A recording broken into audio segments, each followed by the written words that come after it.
Using his domain expansion body swap shirt hit, Kenjaku will take Yuta's body. And not only that, Kenjaku will be the one responsible for taking out Gojo and messing up the rest of the gang, including killing Hakari. And look, I'm not the biggest Kenjaku fan, but best believe I have my stocks placed on a man who's been alive for 1,000 years. He survived through all of the eras, through countless battles, betrayals in the cursed world, and all of the mess that comes with it. So I just know that he's gonna pull off some crazy things this fight. And that is what I'll be talking about today. So whether you're a Hakari fan, a Yuta fan, a Gojo fan, a Sukuna fan, and most importantly a Kenjaku fan, I really recommend checking out this whole video because I got a lot of crazy takes for what's going to happen very soon. And as always, if you're a Jujutsu Kaisen fan and you aren't subscribed, I would recommend subscribing. Got a ton of JJK content, and leave your boy a like as well, it really helps out. Thanks a ton if you actually do. Thank you. And shout out to the honored one and special members of the channel, Jujutsu Kaisen and that guy Trey. You guys are awesome. Thanks. Alright, so I'll just start off with the big juicy one. Kenjaku is going to take Yuta's body, and this is pretty confusing for a lot of people because Kenjaku has said on many occasions that he sees nothing special in Yuta, and as a matter of fact, he thinks he's not even an obstacle in the way of his plans. Even now that Yuta has many heavy hitters such as Maki and Hakari on his side now,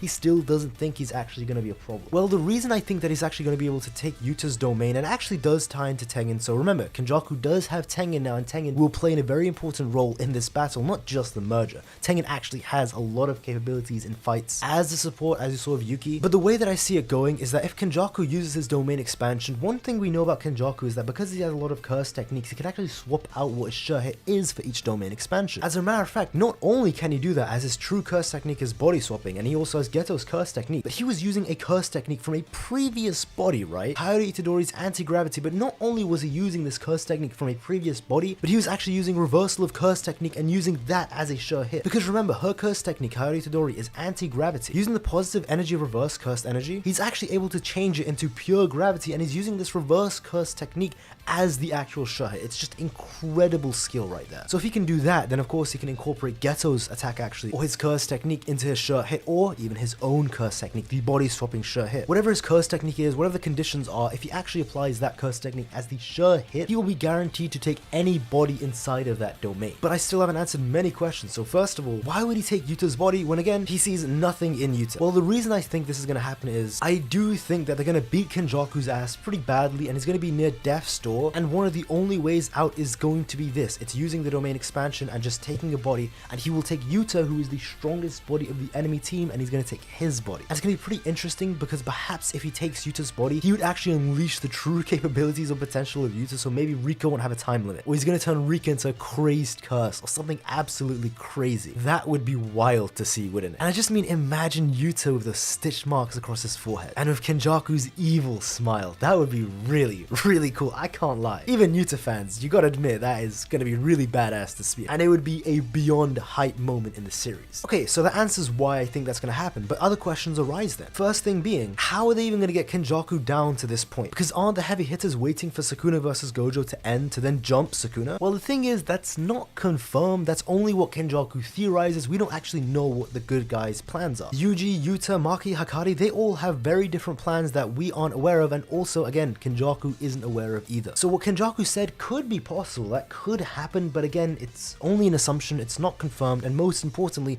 it wasn't said from the side of the people who are actually going to do that. It wasn't said at all. They definitely have some sort of other plans. And even if they do jump Sukuna at the end, that doesn't mean later on they won't be fighting Kenjaku, since someone will need to be fighting Kenjaku. It's not like they're just gonna leave Kenjaku all the way until the end, you know? But another thing is, how would it even work? Because again, Yuta has a domain expansion clash, and so does Hakari, and actually it's really important because even if Kenjaku has a very refined domain, he was said to be the second best barrier user in the world other than Tengen, and he also has an open domain, that doesn't guarantee he's going to win a domain clash, because again, remember, even Yuki, who's very good at barrier, is probably better than Yuta because, you know, she actually made a simple domain, at least allegedly, because I've seen people interpret that Toto statement that way, though I think it's possible that it's just a simple domain she learned from someone else. But regardless, she's actually been a sorcerer for well over a decade, even before Yuta was a sorcerer, so her barriers are going to be very skilled. At least she did stand a chance, and it wouldn't have ended so quickly had she cast domain expansion, so Yuta shouldn't go down that easily, especially considering the fact that in the actual Japanese text of Hakari's domain expansion, it's explained that Hakari's domain expansion is immune to push and pull, so it actually can't be affected by domain tug of war. And I don't blame many people if you don't know that, since it's actually not in the Viz or TCB translation. It's something that was lost in translation. Well, that's because of my Tengen theory. Oh, here we go, strap in lads, because this is going to get absolutely crazy. Follow me on Twitter, or if you especially watch the live streams, you already know what I'm about to say. But I have a big theory for a long time that I think Tengen is going to play a vital role into decimating defeating the good guys. And this is because Tengen can dismantle domain barriers. Pretty much all of Japan is surrounded by Tengen's barriers, so he can actually see everything that's going on in Japan, but he can't actually see into the hearts or the minds of people. But even more impressively than that, he actually has multiple barriers, which are actually called bond barriers, and these are special barriers that are far better than the barrier that's actually all around Japan. And mistakenly, people think there are only 4 of these when there's actually multiple, but 4 are just more prominent than the others, though they're all the same barriers, bond barriers. One of them being the Tomb of the Stars. So this is where a lot of people get confused, where they think, oh, the Tomb of the Stars are the best barriers Tengen has, it's its home court. Well, no, actually, he has dozens of barriers like this, as we see on the screen. Maybe I'm showing the panel. Though, of course, 4 are more important than the others, but he has many of them. But what people don't realize is that the Culling game barriers are actually better than bond barriers. It's confirmed, it was said in the story, they're actually even better than the Tomb of the Stars barriers. And what people forget is that Kenjaku does say that the barriers of the Culling game are made from Kenjaku's barriers, at least the foundations of it are, because those are the barriers that hold all of Japan and everything in place. Which basically means Tengen is the game master, if anyone were to be one. All said by Kenjaku. And all the characters who are Culling game players are also still players, and they can't actually leave these barriers, so they have to be in here. So that confirms that Tengen can dismantle any of the main cast domain expansions. Now, of course, if there's a new rule, or if somehow the main cast are no longer inside the Culling game barriers, then probably it wouldn't be able to happen. It still might be able to happen, because again, all of Japan are surrounded by his barriers, but that's definitely more shaky. Okay, so now I think you see what I mean. Let's say Kenjaku's on death's door because he gets jumped by Hakari and Maki, Yuta, and everyone, right? He's just got jumped by like 20 mans and he's on low HP, you know, he needs a bit of help. If Tengen can deconstruct domains, and this has definitely got to be the ace card that Kenjaku has, where if you don't have simple domains or even regular domain expansion and you go up against someone who does have a domain expansion, you are finished, you are dead, you are dusted, goodbye, it's all over. As we saw countless times, even a simple domain could help, actually be very great help, though not always depending on the barrier user, but even if that gets deconstructed, you're finished. So what do you think is going to happen if Kenjaku can cast his domain expansion and everyone else can't? Well, it's looking very peak, because then they have no defense against the body swapping curse technique. And the thing is, he would still keep Geto's curse technique, so he'd still have all of the other plans in place, such as curse spirit manipulation, because again, remember, Kaori Itadori's curse technique still carried over when he swapped bodies. It's possible that he might lose the anti-gravity because that's switching too many bodies and you have too many curse techniques, and that might overfry the brain, but at the very least, the curse spirit manipulation would stick over, so he'd still have control of Tengen, and he'd still have control of all the other curses that he has. So why this would be great is because it would actually mean we finally get to see the version of Geto that Geto wanted to make in JJK 0. The whole point of JJK 0 was Geto was going to be a special grade beast who had control over Rika. Now imagine we finally get to see that version. It's like, what if Geto had won at JJK 0? That's what we'd see if Kenjaku takes Yuta's body. He's going to have Geto's curse technique, Yuta's curse technique, and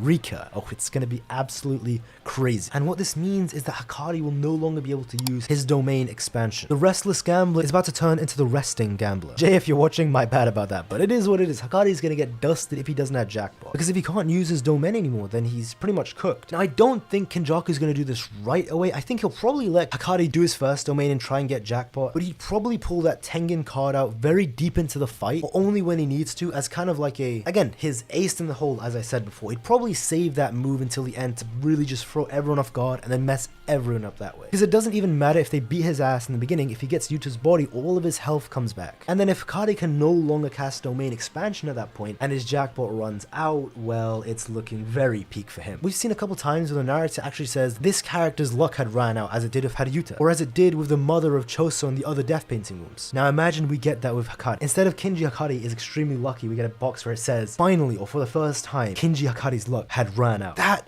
would be cold. I mean, Sukuna's gonna kill Jackpot Hakari anyway. I don't care if he has Jackpot. If he gets cut up like how Ryu did across his face, well, he's dead. As Kashimo even said, if you blow someone's brains out, even someone with reverse curse technique will die. And even Hakari and Jackpot himself said, oh, I'm gonna die if this actually explodes. So what he actually needed to do was actually pour out Kashimo's cursed energy, or his electrical cursed energy, out of his nose to make sure that he doesn't die in that moment. Now, I've actually seen people say it's possible that Hakari wouldn't even die if you chop his head off, and that even he himself isn't aware of this since it's actually never happened. So maybe his reverse curse technique is so great that it would actually heal his destroyed brain. And I actually think this is a great theory, because you have to remember, Hakari's jackpot doesn't come from a curse technique traditionally, but it comes from a domain sure hit, and actually becomes a passive ability and not his own ability rather than an actual curse technique. The reason this is important is because if something becomes a passive ability and it's no longer reliant on your actual curse technique, so let's say the inverted spear of heaven hits Hakari while it's in jackpot, would it actually turn off the jackpot, since it's actually a domain sure hit that's granting him this this power and it's not actually coming from himself? Normally I would say no, but the fact that Mahoraga was immune to Yorozu's domain sure hit, even though it's supposed to be a sure hit and bypass curse techniques, so that would imply that even when Maharaga's curse technique of adaptability was turned off, he still had the passive of having adapted to Yorozu's liquid, so even without the curse technique, he still counted it. Could be the same thing of Hakari. It's a whole complicated mess, and it'll take me a couple more minutes to explain, but I'll just stop now. Pretty much, it's just a bit of cope for Hakari fans to say, hey, maybe even if his head gets lopped off, he actually wouldn't die, as even if he himself is dead, the domain sure hit is still granting him curse energy, and that might actually revive him that way. It's absolutely crazy, and I don't see it happening. It's really wild, but I'll give the Hakari fans something, since I said Hakari was gonna die. And this also goes into why I think he's gonna be the one responsible for killing Gojo. Though with a bit of asterisks, he's gonna really help Sukuna do it, because think about it like this. If Gojo wins, Kenjaku dies. No ifs, no buts, there's nothing about it. If Gojo wins, he's going to slaughter Kenjaku. So best believe it is in Kenjaku's best interest, his absolute best interest, to make sure that Gojo loses. So what do you think Kenjaku's gonna do if he sees Sukuna losing, or he sees Gojo might win? He's gonna step in and help him. And I know a lot of people actually say that this would go against Sukuna's character because he wouldn't want this and he wants a fair fight. Well, I'm actually not too sure about that. Sukuna didn't let his honor or pride or any of that BS get in the way when he did the Ric Flair dirty move, Oscar-worthy performance against Hana. Like, that was one of the dirtiest moves I have seen in JJK. It was just absolutely rough. But again, it's why I love Sukuna. He's a true villain to the core. Just like Mahito, he is a true curse. I just want to clarify, I don't mean curse spirit, I just mean curse. He's definitely not gonna care if someone pulls a dirty move or if he has to win in a dirty way. He really doesn't care at all. But I've seen people say that perhaps because it's Gojo, he'd want this fight not to be interrupted, or this is a very special fight to him, so he'd be very angry at Kenjaku if he did. But the thing is, no matter how angry he is at Kenjaku, he's not going to be able to kill Kenjaku because Kenjaku has a tight leash around his neck. This being via binding vow. So even if Kenjaku interferes with the fight, he's not going to be able to kill him, no matter how angry he is. Because even Sukuna himself said he wouldn't be able to break a binding vow, as that would actually mess him up or probably kill him too. And you've seen multiple times he does not mess with that. So the point is, now that we know that it's in Kenjaku's best interest to make sure Sukuna wins, let's say the fight is happening and Gojo and Sukuna actually both cast domain expansion. Even if Gojo's is an open domain, if Tengen, like I've been saying all the stream, deconstructs Gojo's domain, I don't care how strong Gojo is, he's getting ripped apart by the Chimera Shadow Garden, where it might have the big skeleton, right? Mythological skeleton. Or if he summons Malevolent Shrine and hits Gojo with a full-on Malevolent Shrine onslaught. I don't think Gojo would die to it because he's Gojo, and I really have stocks in, even if Gojo loses via some cheap method like this, I just don't want him to die. I don't think he'll die, even if he loses. But this might be the way that it happens. Though I will say it's far more questionable on if Tengen can deconstruct Gojo's domain, because Gojo probably isn't in the Culling Game barrier, because it's really confusing. So can people leave the Culling Game barriers? Since Sukuna is a player in Megumi's body, but he's not in the barriers anymore, there can't be new players, and Gojo wasn't a player before, so he wouldn't be able to enter a barrier. And we've seen even Gojo himself isn't above entering barriers that actually wouldn't let him. Probably what's going on is Sukuna somehow got out of a Culling Game barrier, even though he shouldn't be able to. It's possible that because Kenjaku has control of Tengen, maybe he's actually using Tengen, who's the one in control of all of these barriers. Maybe he actually made a little hole open and Sukuna actually came out that way, so Sukuna's still a player, but maybe he's not in the barriers. Well, in this case, it would actually be less likely since Sukuna and Gojo aren't actually in the Culling Game barriers, which are, again, better than Bond barriers and better than all the other barriers Tengen has, including the Tomb of the Stars, confirmed by Kenjaku and the narrator itself. But it also depends on where exactly they're fighting, because even normal Bond barriers, which is what the Tomb of the Stars is made of, are located all around Japan. There's several of them, as we saw in the panel, though again, 4 are just special, not better though. If Gojo and Sukuna happen to be fighting on one of them, which we aren't even sure about, then yeah, it's looking very unfortunate for my man Gojo. But hey, if you found any of these theories interesting, or if you enjoyed the video, be sure to leave a like. It really helps out, and it lets me know you want to see more stuff like this. And if you haven't already, subscribe. Clearly you watched the video, so you're a fan of JJK, and I have a ton of videos just like this on the channel, a ton of theories and all this great stuff, and a ton more coming soon, like live streams, reviews, theories, power scaling, breakdowns, everything. If you like JJK, trust me, you won't regret it. And thank you to all the members of the channel. If you see your name on the screen, you're an absolute legend. Thank you